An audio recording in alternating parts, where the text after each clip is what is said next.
Hey guys, so it's Matt Baker here from the HMO platform, and today we are here with George Ball from OpenView. Hi George, how are you doing? Morning Matt, how you getting on, bud? I'm very well, thank you. Thanks for asking. So George, we've known you for a little while now.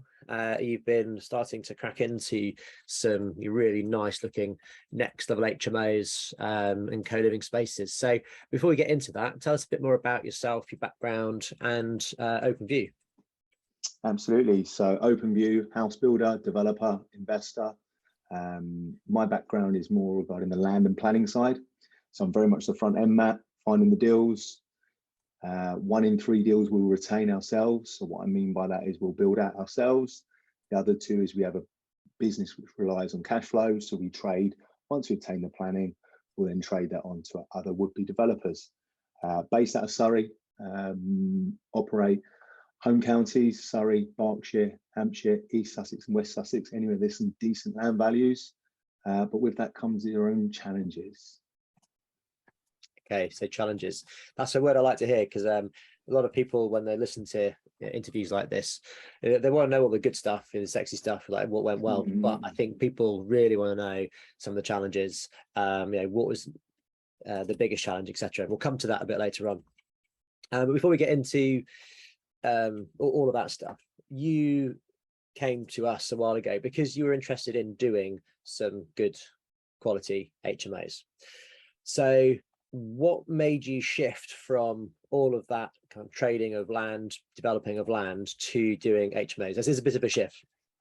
Yeah, it's a huge shift, but really the skill set's exactly the same, mate. It involves systems, it involves being a good people's person, and it means actually delivering. Quite simply, as explained, challenges. One of the issues that we had during the pandemic, prior to the pandemic, was we know that planning applications, local authorities are snowed under. The average minor works planning application is taking a lot longer than the government guidelines, being 8 weeks. Yeah. So we had 4 sites that were in planning that were snowed under, and we only make money when we either build houses and sell them, or we get planning permission and sell it. So we had a bit of a crossroads, like a lot of businesses, early 2020, where we had to look at, okay, well, we've got overheads, we've got resources, we've got wages to pay. What are we going to do to ensure that we're not completely reliant on one income source, being either trading land or building houses? So we had a small war chest of funds that we thought, you know what, let's go back to income producing assets, which I know on a lot of these courses they teach you to do it the other way around. Get your cash flow up, okay, then look to start looking at the more sexier stuff. In hindsight, that's something I've done in my own personal portfolio, but not as a business. So it made sense to look at what's tried and tested. For me, it's been HMOs in the past. So let's go and look into that. And we set ourselves quite a clear goal. I don't know if you remember when we sat down with you, we said that we wanted to get to £8,833 net cash flow each month. Approximately, yeah. Yeah, that was 100 grand net. Yeah. Okay, so net. I mean, to make that very clear there, that's net. So we kind of created a system and worked backwards and realized how many HMOs, how many rooms that we're going to need to produce in one particular area, and how are we going to do that. Brilliant. So that's the goal, that's the vision. What was step 1? So I'm going to be investing a lot of my own money.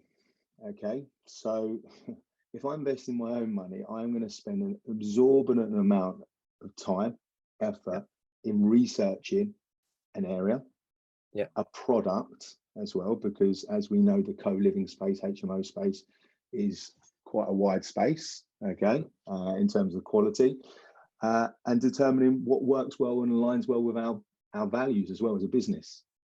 So the first step was exactly that. Do HMOs work for us? Okay, are they going to produce the income that we want? How much work is it going to take away from our day-to-day running of the business? But more importantly, what part of the country are we going to do it? As you know, location is key. So when you decided that the co-living, actually, let's go back to that before we even go any further. Why co-living next level HMOs over other income generating strategies? So I think a lot of people in the property industry like to have the shiny penny syndrome when a new strategy comes out. which is great. But I think we all suffer from shiny penny syndrome. Let's just take things back to basics, okay? What is something that I think the path of least resistance, so bearing in mind we've gone through quite a tough period of going through planning.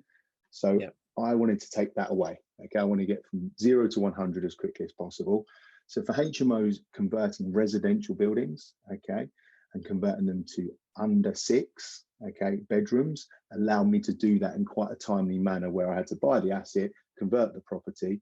So to answer your question, mate, it was a path of least resistance. It was that resistance element, but then it was also about creating a solid product, okay, a product that aligned very well. As you know, one of our mottos for our company is affordable luxury.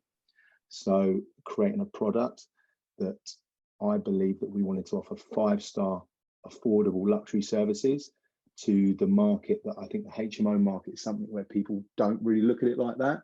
Yeah. And there is a huge, huge market for it, especially now, as we know, affordability to buy your own house is becoming harder and harder. So the type of clientele that we're dealing with now is changing by the week, literally.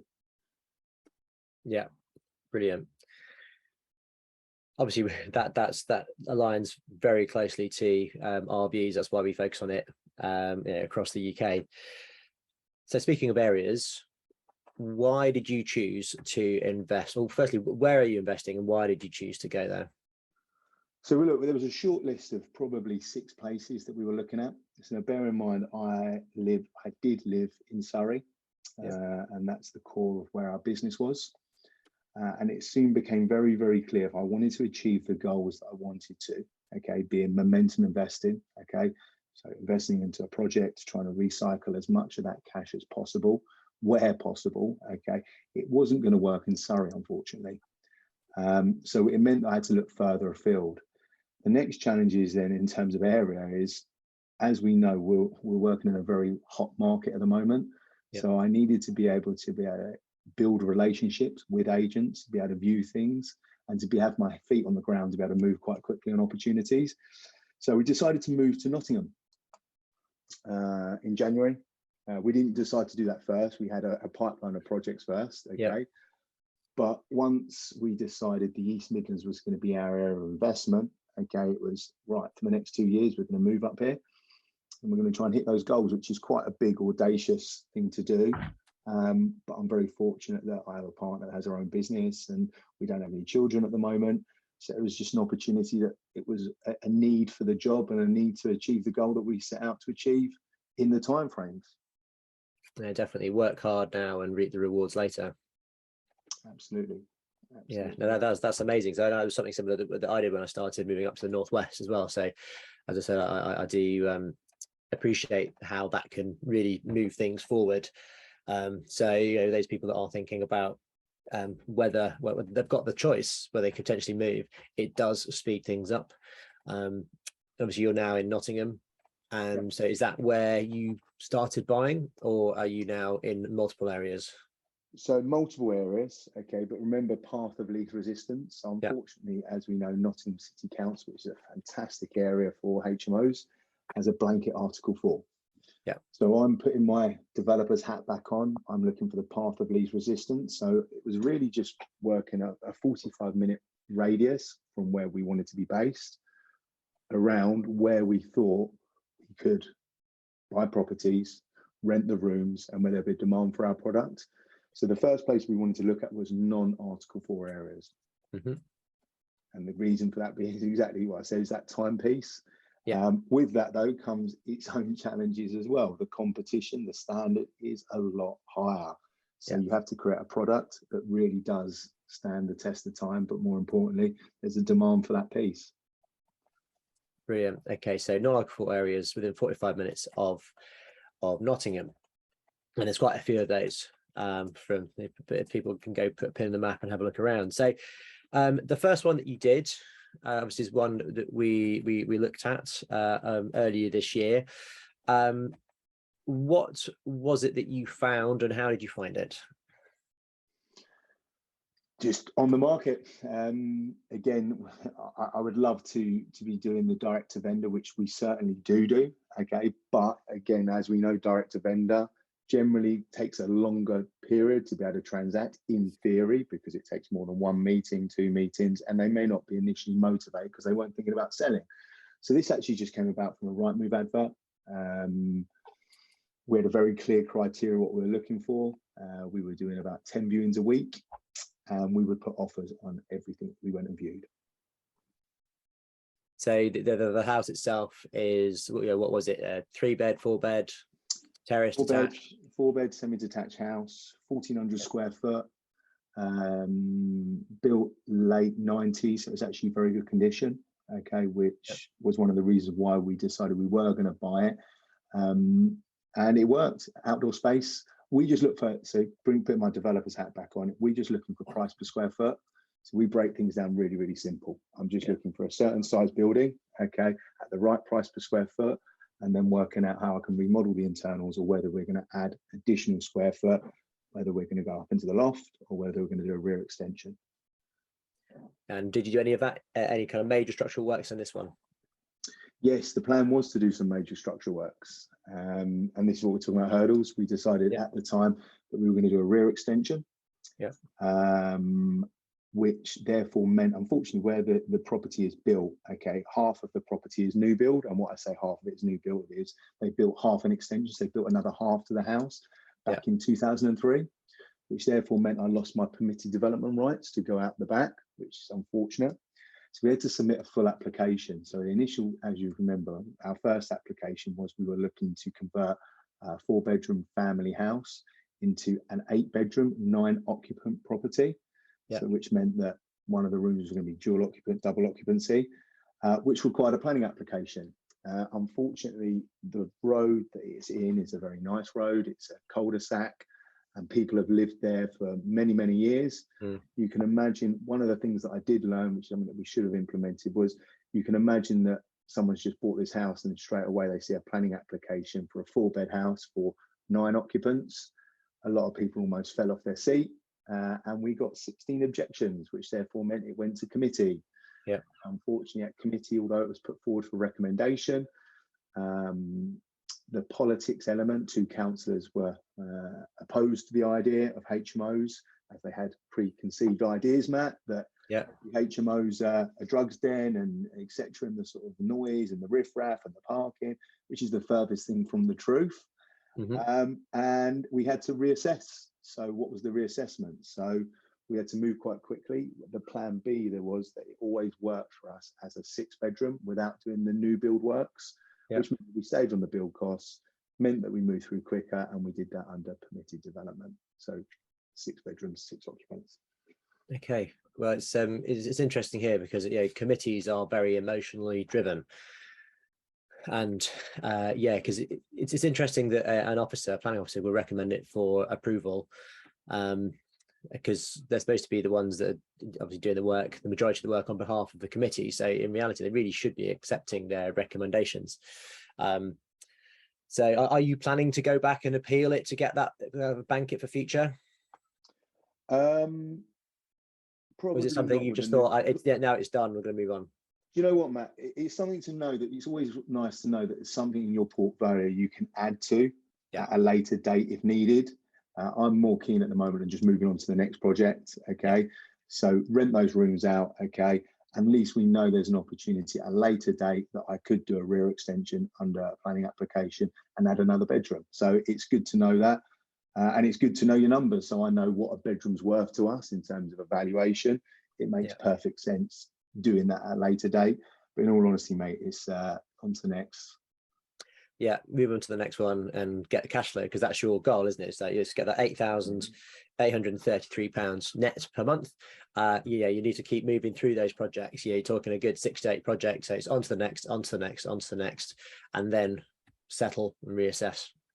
Exactly that, mate. And to be honest with you, mate, we are putting in a planning application, so we've got the 6 rooms, 6 occupants. Okay, one of the things that we do is we always ensure that one of the studios is bigger and big enough for 18 square meters, which will be dual occupancy. We know from doing our market research that putting 2 people in the room, we can obviously charge a much higher room rate. We get a higher end valuation. So we are in a planning application, but once we go over 6, it does require a planning application for that additional occupant. But as you can imagine, you've got your certificate of lawfulness. Okay, it's a much easier planning argument now just to add one person. Correct. So yeah, that is something we're in process of doing, and we're due a decision in about 3 weeks' time. Brilliant. So you got to bank the sui generis application, and Exactly. then do a staged approach as in the future when you come back and reassess. Fantastic. So you started. And that's one of the things we learned, mate. Yeah. Speaking to you, it says, in hindsight, should I have done that first? Should I have banked the 6 and then gone in for a bigger application? Probably. But these are just the learning curves. Each local authority is different. Yeah. No, but 100%. And sometimes, going for what you want, you get what you want. But I think you went into that with your eyes wide open, knowing that you had your fallback position, and that if that doesn't come through, then I can do this and this and this. So it's just whether you show your hand sooner rather than later. Yeah. And you wanted to get the time, you wanted to get it done through quickly. So you thought, well, let's go for what we want, and we can build out 6 anyway. So I think now that you know the council in more detail, you would know that just to stage it. I think the house is in an area that's going to become Article 4 as well soon. Is that right? I think so, mate. Yeah, I don't. There's a lot of talk of it. Just looking at the number of applications, it's just funny to see that when one big town gets an Article 4, everyone moves from that town to this town, and it's kind of just a little beep beep beep beep beep. You find that sooner or later it's certainly coming. I mean, the number of applications, which I welcome. I actually welcome it. It will only have a positive effect on the asset value. And let's wait and see. But I think it's reached saturation point. Yeah. So talking of numbers there, can you share some high level numbers on this particular project? Yeah. So bought for 210. Yeah. On Rightmove, so nothing fancy. No, direct to vendor. Best and finals on that project on that property as well, stayed at 210. Yeah. I will tell, I'm completely transparent on numbers because I'm fed up of seeing Facebook posts and people just hiding certain elements. Okay, yeah. So our build was 145, so it's a heavy remodeling. Yeah. Plus about another 8 for interiors, and that's all in. Cool. So you're all in there for about 200 and what's that, 55, 265 or sorry, 365k. Yeah. Cool. What's your predicted cash flow, or what? Well, is it all occupied now? Yeah, mate. It's so again, just the key is just the systems behind it. So we went live 10 days ago. Yeah. All rooms rented out now. Deposits taken. Someone moved in on Friday. Referencing completed. It just goes to show, you've got to know your product and your audience. We didn't just make a mistake. We're not spent buying houses for 210 and spending, £150,000. It was quite calculated. Yeah. So yeah, revaluation's back. That valuation came in higher than what we put in, which is very rare. Nice. So we put a 450 valuation in. Surveyor came round in the exact words, said this is the best HMO we've ever seen. Congratulations. Yeah. It came back with a £5,000 higher valuation than what we expected. So okay, what, 455? 455, yeah. It's very nice. Nice of him. Yeah, good mate. It's good. Yeah, no, it's interesting because you don't have that happen very often. No, our broker was like, that has happened to me on 2 occasions. But in all honesty, when we put in the application, I didn't know the situation was 4 weeks out from the project. Does that make sense? Yeah. Coming to near the end of the project, we've obviously seen a lot of things happen with the utilities, so someone had to break the ceiling. I absolutely smashed the ceiling on the room rents. Yeah. By quite a lot. And they so went what are you getting on average per room then? Well, there's 6 rooms. There's 1 HMO room, off-suite room, which is 575. Yeah. We've got 2 studios. 2 studios at 725. Nice. 2 studios at 750. Yeah. And 1 studio at 875. Oh, that 875, is that the large one, the 18 square meter? Yeah, that is, yeah. Is that double occupancy? Is that a single occupancy at the moment? It's double. Double. Yeah. Obviously, it's only just renting out, so be interesting to see how having a couple in there will affect dynamic. But that's one, I suppose, for your agent to deal with. Yeah. Do you know what, mate? It's so relevant because it kind of detracts from what we're also looking to do. So studios don't encourage co-living. Okay, Yeah. so people, let's say how it is. Okay, so co-living, we want people to be communal, come into communal. But from doing our homework, we know that our tenant profile is 28 to 36. Yeah. The industry that they're working in, okay, they're the big employers in the area. A lot of them do shift work. They're engineers. They're coming in at 8 o'clock. They're not students, and I'm not saying that people at age don't live together, but you can imagine on a hard day's work, they just want to be left alone. And since the pandemic, that's the shift that we're seeing, and that's why we will only look at studios. So we only look at studios because in the areas that we operate, the HMO rooms are sticky; they stay on the market. Okay, yeah. So again, it's just doing your homework, and those studios may not work in other areas, and I know they don't work in some other areas that we're looking at. In this particular area, it works quite well. And as you can see, the room rates work well, and they're good. We're getting London prices. Yeah, no, that's really great.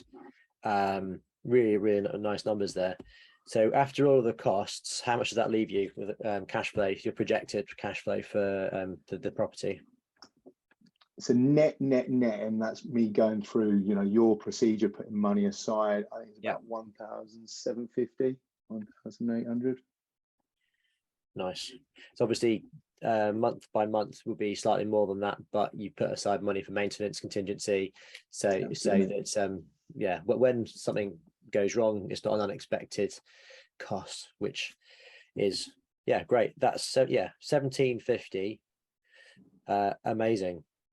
And you've got a decent uplift as well, so it's like 90k's worth of equity from your total costs. So how happy are you with those numbers? Yeah, I'm really happy. And, you can sit there and everyone's chasing these ROIs, I want to get all my money. That's great. Okay. But if you sit there waiting, okay, it's all about momentum. You've got to be just moving forward. And we had some clear goals. So for us, I am happy with the numbers, really happy. Yeah, of course, it's good. It's nice for things to actually be paying me rather than money going out.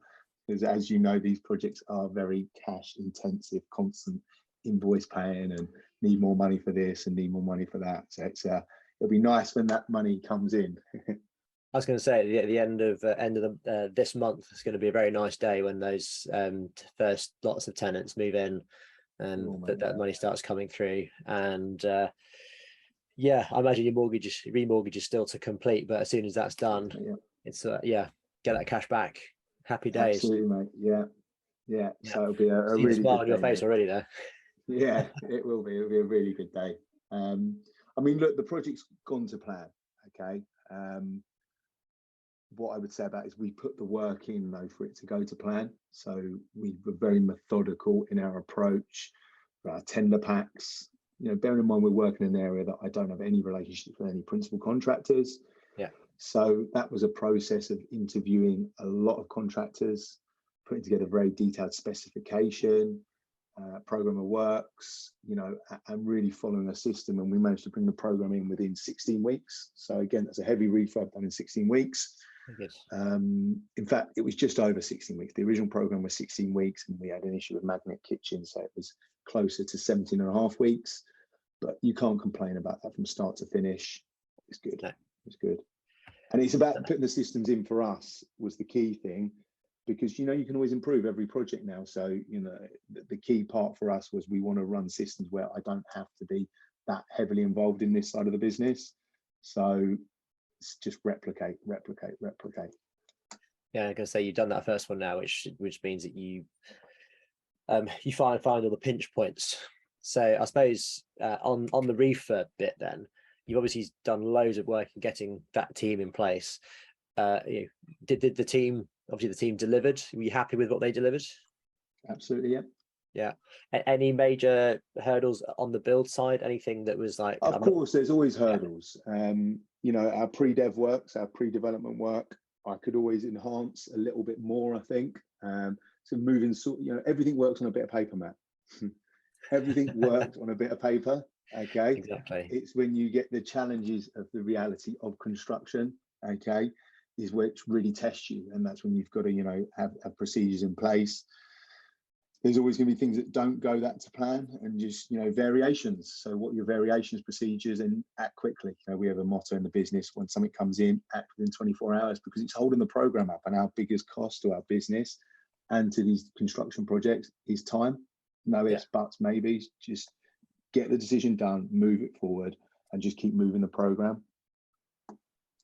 Fab. How did you fund the project? Did you use mainly cash, or did you use some development finance or bridging? How did you put that bit together? Bridge the purchase, okay, and then funded the refurb myself. Yeah. Moving forward, so we've got 2 other projects that are in legals at the moment. Again, that'll be another 12 studios. But we will now start moving to development finance. I wanted to prove concept as well, and bearing in mind the easiest way to prove concept is put all these fantastic systems in place, but we're also looking to raise money, you know. So with our investors, for me to stand behind what we do, let me show you the systems, let me learn what I've learned, and each time we do a project, we're refining it each time, which is only going to benefit the investors or third parties that come involved in the project, project 4, project 5, project 6, etc.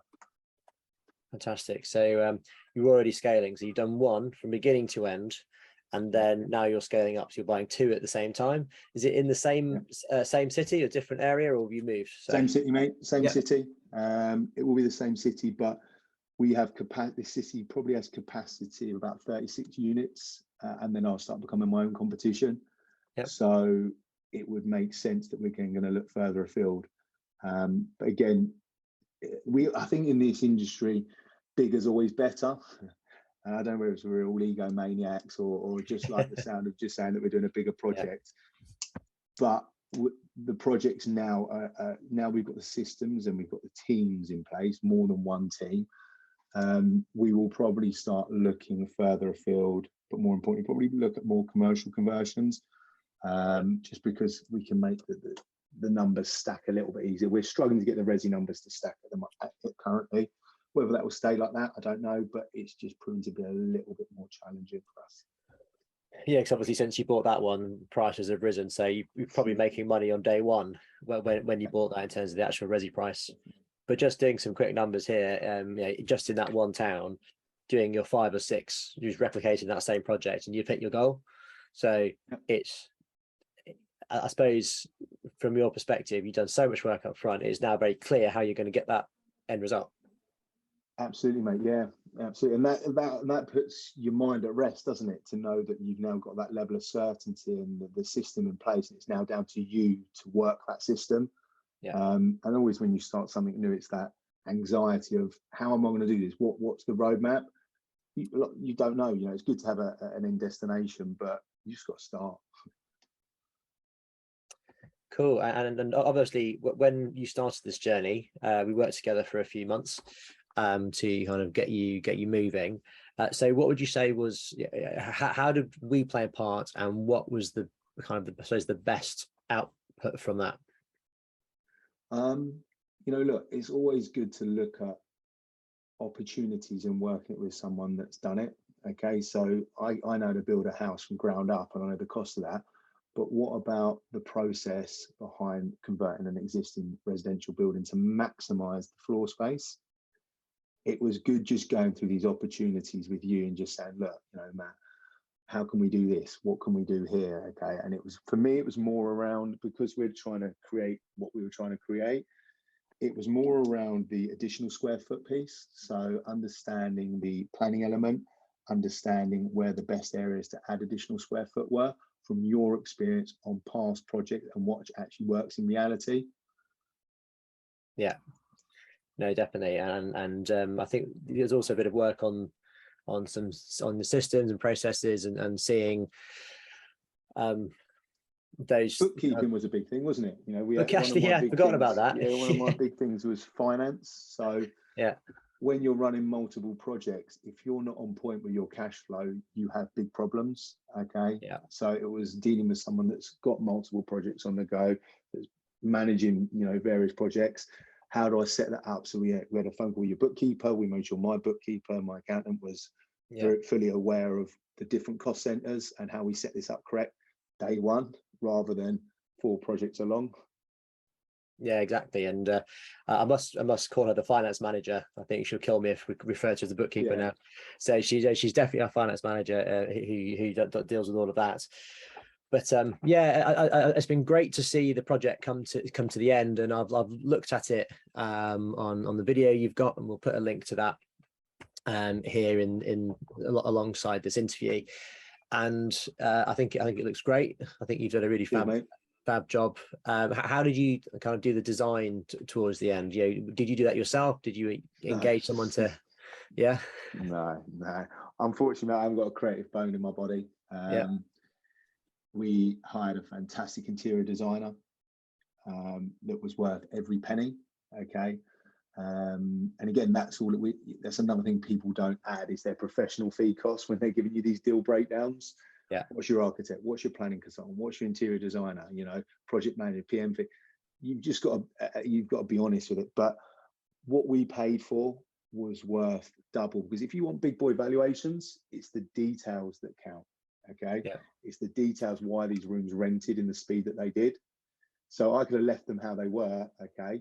But I can guarantee you now, those rooms not being staged, it's the details that really count. And that's why I could prove to the valuer when he came round and said, you know, look, I've got ASTs for all these rooms now. We've broken the ceiling and we've done it in this time frame. You can't argue there's not a demand.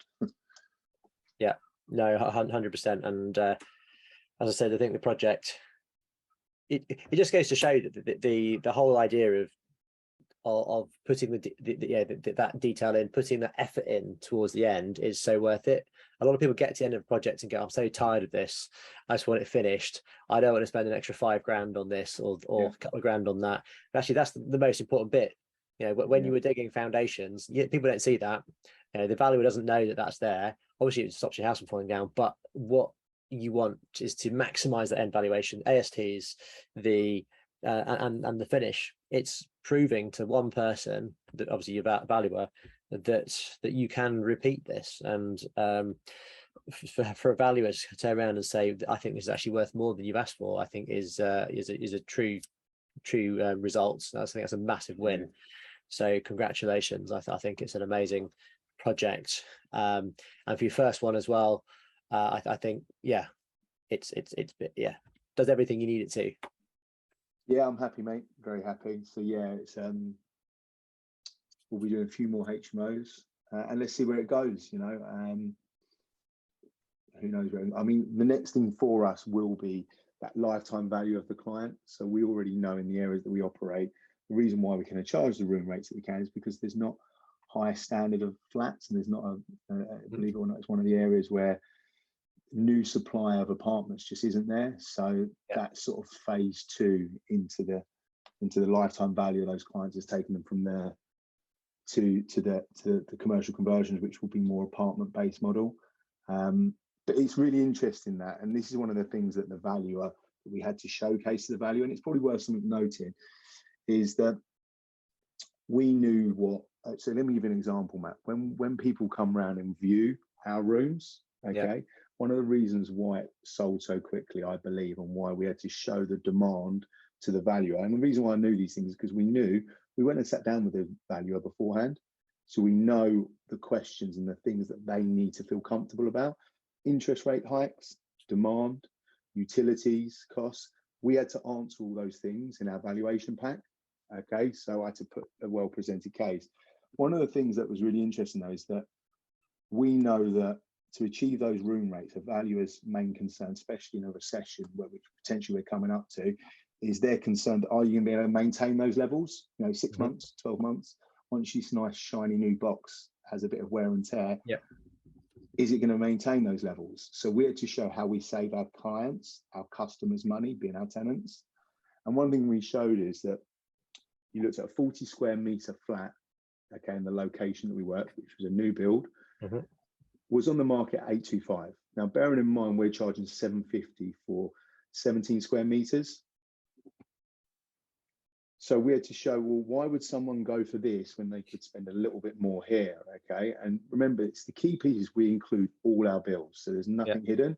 And one of the things we showed, which was really, really powerful, was we actually broke down the new development for a 2-bed and compared it to our development. And when you actually weigh up, we save, okay, council tax as it stands at the moment is £125. Okay. Water bills, £10. Electricity, £60 a month. Gas bills, £60 a month. Netflix, TV license, £10 a month. Okay. I'm trying to think. When someone moves into our property, they don't need to buy anything. They've got everything there. So let's say it costs you another £100 pro rata a month. What we worked out is that actually it saves one of our tenants by moving into our property over one of the new build 1-bedroom studios. We're saving them around £5,300 per annum. Now, bearing in mind the people that are moving to our houses are people that probably can't afford to get on the housing ladder as of today. 2 years, you've got a £10,000 deposit. And when people see that contrast, this makes total sense. You know, it makes total financial sense. And it's just thinking like that, you know, that's allowed us, and we showed that the value is like, okay, that's how we're saving our tenants money, you know, during a time of potential, you know, we don't know what's around the corner, but we do know the cost of living is going up. And that was one of their concerns as about, well, let's answer that. Let's show how we can save our tenants money. What other businesses we partnered with locally, whether it's the local gym, whether it's 2 of the coffee shops, whether it's a supplement business. We've done all that as a value add to our management service. So there's a lot more behind it, you know, thinking like that. And that's what a next level landlord does, right? Definitely. Well, on that note, and to say thank you very much, George. A very impressive first project. Wish you all the best with the future ones and growing that cash flow of £100,000 net per year. Lovely, mate. Thanks again, buddy. No worries. If people want to reach out to you or connect, how can they do that? Yeah, so I'm on Facebook. If you just find me on Facebook, that's George Ball. Instagram handle is going live. So this will be under the HMO side of the business, which is Nimble Property. Our website's going to be uploaded this week, actually, with all the new content and everything that we're working on. So just reach out, and of course, LinkedIn. Fab. Thanks, George. Nice one, bud. Thanks again, See you mate. later.